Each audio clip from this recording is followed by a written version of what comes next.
من أفضل الصلوات. عن ابن عمر رضي الله عنهما قال قال رسول الله صلى الله عليه وسلم أفضل الصلوات عند الله صلاة الصبح يوم الجمعة في جماعة. رواه الطبراني والبزار وهو حديث صحيح.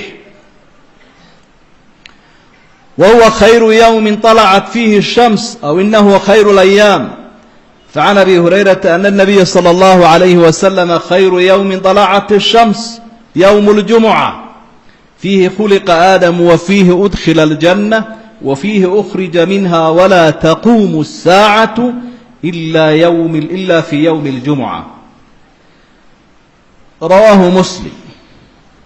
يا أيها الذين آمنوا إذا نودي للصلاة من يوم الجمعة فاسعوا إلى ذكر الله وذروا البيع ذلكم خير لكم إن كنتم تعلمون. بارك الله لي ولكم في القرآن العظيم وأستغفر الله فاستغفروه إنه هو الغفور الرحيم. الحمد لله والثناء لله والصلاة والسلام على رسول الله وعلى آله وأصحابه الكرام وبعد. waxaynu halkan kaga hadlaynaa khasaa'is wa fadaa'il liyowmi اljumuca. maalinkan jimcaha la yidhaahdo ee aynu u fadhino salaadiisa fadliga iyo dheeraadka uu leeyahay. waxaa kalifaya inaynu ka hadalno marka hore cibaadadaad wakhtigaa u fadhida cilmigeeda inaad heshaa waxay noqotaa shay ku dhiiri geliya dhadhan iyo macaanna u sameeya. waxaa labaadoo jira muddo dheer kama inaan hadal. midka saddexaad aadaabtii in badan bay dadka ka maqantay. aadaabtii jumcaha iyo jamcuu lahaa wax badan buu inaga maqan yahay. dadka qaarkoodna ka cawdaan su-aalana laga keenaa. waxa afraadoo keenaya in laga hadlo dad badan baa jumcada u qaatay in la iskaba dayn karaba ama guriga lagu tukan karo, siiba dadka shaqooyinka ku jira iyo dadka dabadaha jooga. marka waxaynu halkan arki doonaa iyadoo aynu ka hadlayno qaybtan jumcadan fadaa'ilka iyo khasaa'iska ay u maalinkani leeyihin. islaamku waxyaabuhu fadli ku sheegay iyo siduu nebigu uga warramay calayhi salaatu wasalaam iyo siday saxaabadu ugu dadaalayeen iyo siduu rasuulku u dhiirigeliyey iyo waxyaabaha uu maalmaha kale la dheeriyey, taasoo keenaysa in qofku uu ku lexa jeclaabo maalintaa uu ka faa'iidaysto. intaa hore waynu soo aragnay waxyaabaha dheeraadka ah uu leeyahay. waxa uu nebigu ku xusay calayhi salaatu wasalaam maalinkan inaynu iska reebi karno wixii aynu la rooraynee dembi ahaa haddaynu ilaahay cibaado ugu dhowaano. xadiid saxiixa muslim ku sugan wuxuu ku yuri rasuulku sala allahu calayhi wasalam alsalawaatu alkhams waljumucatu ila aljumuca waramadaanu ilaa ramadaan mukafiraatun maa baynahuna ida ijtanaba alkabaa'ir aw ida ijtunibat alkabaa'ir. shanta salaadood inta u dhexdhexaysa ilaahay dembigu ku dhaafaa. jumcaha ilaa jumcaha kale inta u dhexaysee dembigaa ilaahay waa kaa dhaafaya. labada rabadaan inta ka dhaxaysa markuu qofkii labadii rabadaanba soomayo ilaahay dembigu ku dhaafaa. haddii dunuubta waaweyn laga dheeraada buu leeyahy rasuulku sala allahu calayhi wasalam. dunuubta waaweynna qofkii wuu ka toobad keenaya isagoo cibaadaysanaya. idan markaa wax weyn weeye wixii aynu la rafaadsanayn ee reeraheenna iyo dowladdeenna iyo maalkeenna midna aanu inaga dhaafayn oo dembi ahaa inuu ilaahay inaga dhaafo. qofka muslimka ahayn wuxuu aada iyo aada ugu fikiraya ka warwarsan yahay dunuubtiisa. man iqtasala yowma aljumucati kufirat canhu dunuubuhu wa khataayaah. maalinka jimco qofka isnadiifiya tukada dembigiisao dhan baa la dhaafaya bu rasuulku leeyahy sala allahu calayhi wasalam. maalinkan isagaa khasaa'iskiisa iyo waxyaabaha uu kala gooniyaya waxaa ka mid ah salaada duhur waynu naqaanaa hoos baa loo dhigaa qirada iyo qur-aankii la akhriyayay mid farala iyo mid sunnaaba. maadaama ummad badani maalinkan isu timi oo jamacii caadiga ahaa ka badnaa iyada kor baa loo qaadaya oo qiradii faatixadii iyo suuradihii kaleba kor baa loo akhriyaya. saynu xusi doonnana ciiddii buu la mid yahay. si ummaddu wacyigelinta qur'aanka iyo khudbadda labadaba ay uga helaan maalinka khasaa'iskiisa waxaa ka mid a axaadiid dhowra oo culimmadu ay tilmaamayaan wahan ha ku jiro laakiin inay isxoojinayaan yuqawi bacduhaa bacda aw lahaa xukmu rafci ayaa axaadiidtaasi waxay ka warramayaan qofku inuu suuratulkahfi akhrii karo ama inuu akhriya ay fiicantahay maalintaas nuurna uu ku helayo waa axaadiid siyaabo kala duwan soo aroortay culimmada qaarkood ha daciifiyaan laakiin mukharijiinta qaar ka mida waxay tilmaamayaan heer lagu daliishado xusniya inay soo gaari karaan cala alaqal xasanun lidaati marka hadduu qofku suuratulkahfi akhriyo nuur buu ku helayaa ifka iyo aakhiro iyo maalinta qiyaamaha labadaba wuxuu nabigu xusay calayhi salaatu wasalaam camalada maalinkan jumcaha la qabanayaa inay aada u fadli badan yihiin ama lagu tilmaami karo min afdali alacmaal xadiidkii saxiixa ahaa uu warinaya abi saciid alkhudri nebigu maqlay calayhi salaatu wasalaam rasuulku waxau uhi khamsun man camilahunna fii yowmin katabahu allahu min ahli اljanna qofka 5 arrimood sameeye maalin ilaahay wuxuu ku qoraa ahlu jannaha liiskooda man saama ramadaana yowma aljumca qofka sooma maalinka jumce man saama yowma aljumca man saama yowma aljumca ee aan la eeganaynin laakiin soomkiisu ku soo beegmay soom qallaha uu soomayo ama soom isugu xidhiidhsanaayo sunno ah isagoo sooman buu jumco ku soo beegmay waraaxa ila aljumca jumcadiina waa u kallaho waa tegey wa shahida janaaza jinaasadii qofka muslimkaana wuu xaadiro ergadaasuu ka qayb galay oo walaalkiisii dhintay buu ku caawiyey inuu ilaahay uga ergeeyo waactaqa raqaba qof addoonana wuu xoreeyey wacaadahu mariidan maalinkaana wuxuu soo booqday qof buka jadwalka waa inay noogu jirtaa dadka buka inaynu soo booqanno waynu shaqo tagnaa une camalada aakhire iyo shaqotagga aakhire ayay ku jirtaa taasina intaa haddii uu qofkaasi isku daro ilaahay waxa uu ku qoraa liiska ahlu jannaha buu rasuulku sala allahu calayhi wasalam waxaa ahar marfuuca ka soo arooro saxiixa kacbo bnu maalik inuu mar hadduu dee saxaabi wuxuu iska odhan kara maaha nebigunbuu ka maqlee sadaqada maalinkan uu bixinayo qofku sadaqooyinka kale way ka fadli badantahy sida sadaqada ramadaanba ay uga fadli badan tahay sadaqada bilaha kale la bixiyo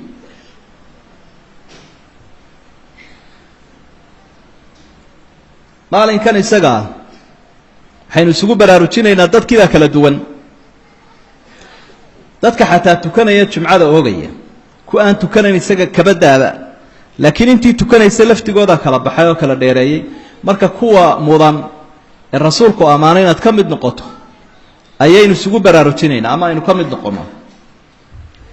xadiid xasana qolyo ibnu khusaymana saxiixuu ku tilmaamay cabdillaahi bnu camr ayaa warinaya radia allahu canh rasuulku waxau uhi yaxduru ljumucata 3 nafar jumcada waxay yimaadaa salaada jumcaha 3 qof dadka yimaadaa waa 3 qof farajulu xadarahaa bilagwin fadalika xaduhu minha qofuu yimid oo uu iska sheekaynayaa khudbad ma dhagaysanaya oo bilaa macnu wadaa kaasi bilaa macnihiisaasuu la dhaqaajiyey buu rasuulku yihi sala allahu calayhi wasalam waana midhuu ka digayo warajulun xadarahaa biducaa'in fahuwa rajulun daca allaha in shaaa acطaahu wain shaaa manaca iyo qof ducaa un la fadhiistay aadaabta kale kuma fiicnaa laakiin ducadiisaa badan kaana calafkiisuu qaadayo ilaahay ama uu ka aqbalay ama uu diiday ka la doonayaa waxa weeye warajulun xadarahaa biinsaatin wa sukuutin walam yatakhada raqabata muslimi walam yu'di axada fahiya kafaaraة ila jumucati alatii taliiha waa qof yimid aamusay khudbaddii dhagaystay ummaddana aan dhibin oon dadka jiirhjiidhin caggaa dambe intuu ka soo tallaabsado dadka aan qoortooda ka taltallaabsan qofna aan dhibin buu nebigu uhi calayhi salaatu wasalaam meesha dhib looma iman waxaa loo yimi in laga macaasho laga faa'idaysto oo xataa dee urtii iyo dhididkii baa la yidhi halaga soo maydho oo cadar ha laga soo marsado marka si muuqata iyo si macnawiya labada midnaba dadka walaalaha in loo dhibo maa marka qofkaasi dadkii muu jiidhin halkii ugu horraysay bannaanayd buu fadhiistay kadibna khudbaddii buu dhagaystay si edab leh qofkaa dembi dhaaf bay u tahay jumcada iyo tala xidhiidha jumcada iyo tala xidhiidha iyo 3 cisho dheeraada buu rasuulku sallallahu alayhi wasallam ilaahay baa wuxuu man jaa bil hasanati falahu 10 amthalaha qofku hadduu wanaag la yimaado 10 jeer buu ilaahay u sii laablaabaa yawmul jumu'ah sidan uu ifka uga jiraabo aakhirana uga jiraa waa siday ku fasireen asxaabta iyo culamaa tafsiir waa maalin ay si gaar ah u casuuman yihiin awliyada ilaahay ee jannada galay alla wuxuu yiri markuu ka waramay ahlu jannaha nicmo badan inuu siiyo waladayda maziid dheeraad ba agtayada u yaala janno way heleen laakiin dheeraad baan siinayaa abu ilaahay waxay ku fasireen dheeraadka Anas ibn Malik iyo rakale yatajalla lahum fi kulli jumu'ah jumco walba ilaahay baa ayaa istusaya awliyadiisa jannada ilaahay bay jannada ku arkayaan marka halkaas si gaar ah ugu casuumay inay ku farxayaan dheeraadkaas oo aakhirana leeyahay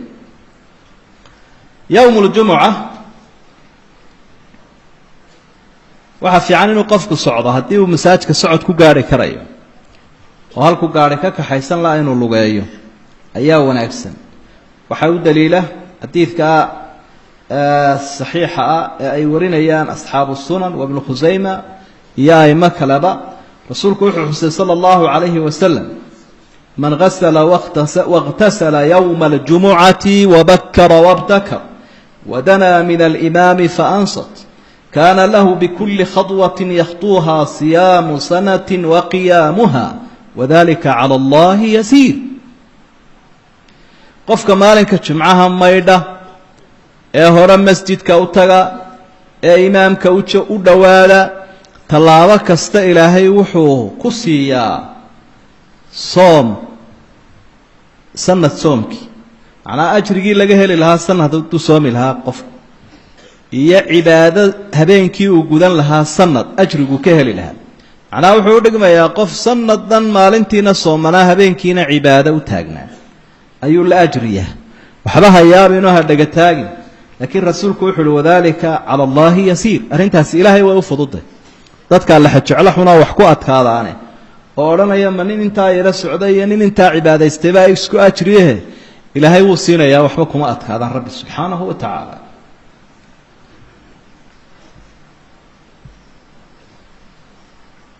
ibn qayyim rahimahullah wuxuu tilmaamayaa aathar soo aroortay oo isxoojinaysa ayaa wuxuu leeyahay heer daliil lagu daliishado way gaari karaan anna jahannama tusjar ay tuhma kull yawm min ayam al-usbu' illa yawm al-jum'ah wadhālika tashrīfan li hādha al-yawm al-'aẓīm fi zād al-ma'ād dhakara kada maalinka jumco mooyaane 6 maalmood kale naarta waa la shidaa naarta waa la horiyaa oo waa la shidaa maalinka jumcaha ilaahay isagoo sharfaya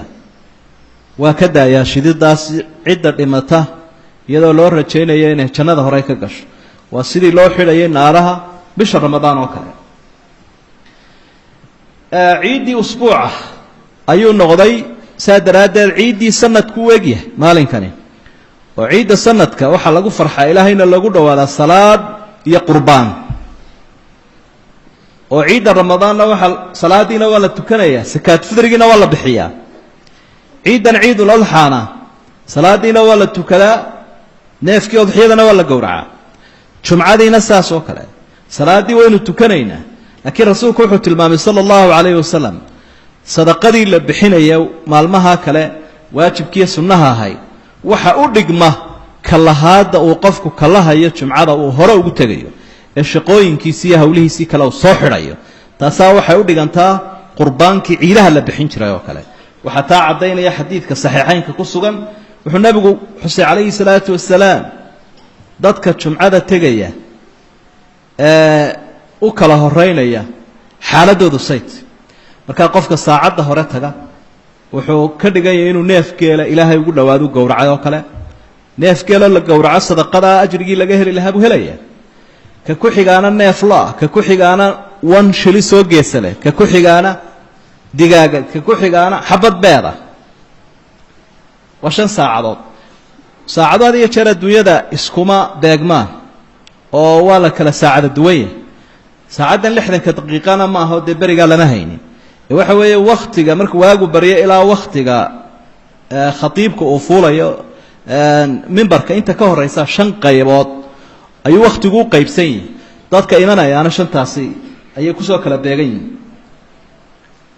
wuxuu nabigu xusay calayhi salaatu wasalaam فإذا خرج الإمام حضرت الملائكة يستمعون الذكر markuu imaamku yimaado mimbarka uu fuulo malaa'igtii dadka liisteynaya kala qoraya tartamayaasha kitaabkooda ay laabanayaan oo iyaguna khudbada ay dhageysanayaan bal goormaynu nimaadnaa inagu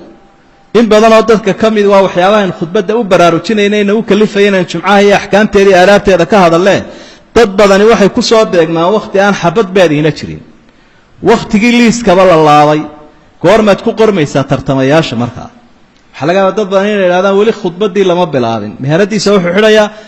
markay malaa'igtu laabeenba wixii ay qorayeen ee aan xabad beera iyo xabadigaagii toona jirin ha noqonin qof calaf laawo ah cuudka waa la iska heli saacad 2 saacadood ka soo horeey si aad tartamayaashan miduna aad ugu darmato waxa kale runtii xusud badan xusuustan waxa uu nabigu ugu dhiirigelinayay calayhi salaatu wasalaam dadka inay dadku la yimaadaan caawan la taaban karo وفي ذلك فليتنافس المتنافسون khayrka ha u tartamaan buu ilaahay dadka tartamaya waxa tartamayaana waa dadka marka waa sida loo soo kala horeysaa daraadeed ba qofkii habsamay la yiraahdo xagga dambe ha maro oo dadka ayuu jiirin hadaanu helin meel banaan oo kuwa hore ay dayaceen marka sijaayadaha la sii dhigay iyo alaabta la dhigay iyo iyagu tartamayaasha kuma jiraan ee waxa tartamaya waa dadka insa loo ogaadana waa wax sid badan maalinka khasaa'iskiisa waxa kamid ah saa horada inuu soo xusnaa waa maalin ilaahay uu u diyaariyay oo ugu deeqay ummadan ummadu dheeraadiye badan bay leedahay maadaam cimrigeedu yar yahay maadaam fadligeedu badan yahay waa maalin ummadii hore la soo bandhigay yahuudiya nasaarado la yiri weyneey oo ay weydaarteen ama ogaan bay u weydaarteen ma culimada qaar kood say fasirayaan way seegeen calaf laawayal bay noqdeen oo jumcadii bay deedeeno way weydaarteen markaasay sabti iyo axad ku kala hagaageen marka rasuulku sallallahu alayhi wasallam waa ka xusaya in ilaahay ummadan uu ku beegay wixii ay kuwa hore ka halaabeen jumhuuru ahli sunnati wal jamaa waxa ay qabaan sidoo ibn qayyim rahimahullah fi zaad al ma'ad ka waramayo in arwaaxdu dadka muuminiintu ay soo dhawaato oo dadkii dhintay arwaaxdoodu iyo nafahoodu ay qubuurta ku soo dhawaadaan في يوم الجمعة iyadoo mar walba la isu diyaarinaya inay suuragalta in suurtii la afuufo oo kuwa ifka jooga iyo kuwa aakhira mar soo wada baxaan iyadoo la isku soo dhaweynayo fayacrifuna zuwarahum wama yamurru bihim wayusallimu alayhim wayalqahum fi dhalika al-yawm akthar wadhalika al-yawm akthar min ma'rifatihim bihim fi ghayrihi min al-ayyam marka siday maalmaha kale dadka soo siyaaranaya u garanayana salaamaya si ka badan ay maalinta u garanayaan oo arwaaxdooda ay qubuurta ugu soo xaadiraysa maalinkan isaga khasaa'iskiisa ka saadaradeed kol hadii arwaaxdooda ay qubuurtii ku soo xaadiraysa ku soo dhawaanayaan waxa haboon siyaarada aqaaribta iyo inuu qofku xabaashi soo booqan karo maalmahaas oo soo ducayn karo iyaguna aad bay u sii garanayaan dadka soo booqanaya si ka badan sidii maalmaha kale ay u garanayeen maalinka khasaa'iskiisa waxa kamid ah inuu sabab noqon karo xusnul khaatima inuu ilaahay khaatimada u hagaajiyo qofka ku beegma geeridiisu ay ku beeganto qofku isuma haya arintan laakiin waa waafajin ilaahay nibaa loo sheegay khaatimada waa waqtigan ku wada buu wuxuu ku wadaya ma isaga isu haya qofku hortu dhimanaya isuma hayo ilaahay baa u haya subxaanahu wa tacaala marka min fadli illaahi hadduu qofku ku beegmo inuu jumcada dhinto waxa loo rajaynayaa khaatimo wanaagsan iyo cadaabul qabriga inuu ilaahay ka nabadgeliyo qof muumin ah oo khayr la haduha حديث صحيح النبي عليه الصلاة والسلام يقول ما من مسلم يموت يوم الجمعة أو ليلة الجمعة إلا وقاه الله فتنة القبر قفك انت مالك الجمعة قفك مسلم أبو نبي قال ما قفك مسلم كاه انت مالك الجمعة ما هبينك الجمعة إلى هاي وحكبت بادية بلايا قبورتا كالدعاء عذاب القبر الدعاء عذاب القبر إلى هاي كنا بدقلينا كيدا بنا وحلور رجينا وكنا بدقله قصائص كيسا waxaa kamid ah in culimadu ku fasireen inuu yahay hada اليوم شاهد والعمل مشهود واتفق جمهور المفسرين على أن الشاهد هو يوم الجمعة يشهد على كل عامل بما عمل فيه ilaahay wuxuu uhi washaahidin wamashhuud khalqigii labadaasunbuu u qaybsan yahay mid markhaatiya iyo mid lagu markhaatiya marka jumcadu waa markhaati camalkii qofkana wuu ka markhaati kacaya kii maalinka jumco tukaday kii ilaahay caabuday iyo kii kale siduu dhulku u markhaati noqdo ayuu wakhtiguna u markhaati kacaya marka khasaa'iska iyo fadaa'ilka uu maalinkani leeyahay bay kuwaasi ka mid yihiin iyada oo wax badan aynaan sheegin saa daraaddeed inaynu ka faa'iidaysanno oo fursaddaa inaan iska dayicin aad iyo aad bay u muhiim tahay iyadoo aynu ogsoonnahay saacatulijaabi qiimaha badnaana inuu nebigu ku sheegay calayhi salaatu wasalaam weliba axaadiidta iyo culimmadu waxay u badan yihiin inay ku jirto wakhti dadka qafladdu ay ku badanta oo wakhtiga gabalku uu sii dhacayo